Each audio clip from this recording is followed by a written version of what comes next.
छोड़ के चले गिरी।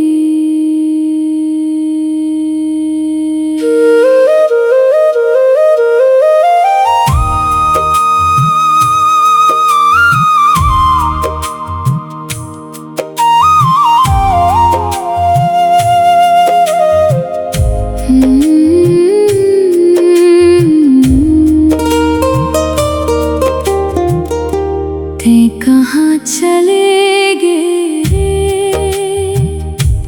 मोला, अकेला छोड़ के। आँखी रोवे दिनों रात तोर सुर ताला जोड़ के।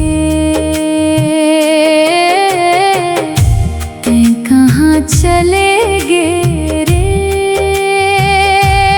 मोला, अकेला छोड़ के।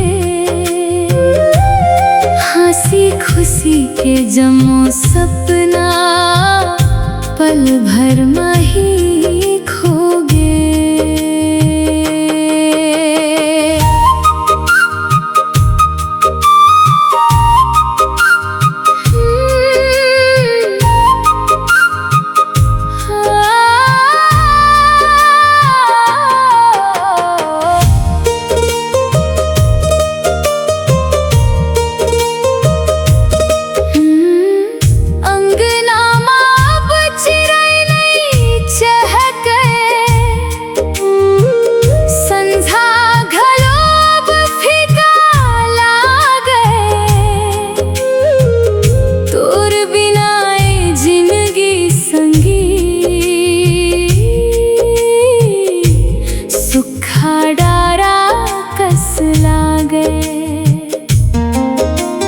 डगर डगर तोला खोजत हवा, नाव तोरे पुकारत हवा।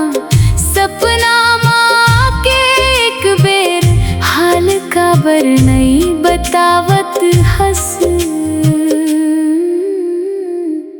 ते कहाँ चले गए रे मोला, अकेला छोड़ के। आँखी रोवे दिनों रात तोर सुर ताला जोड़ के।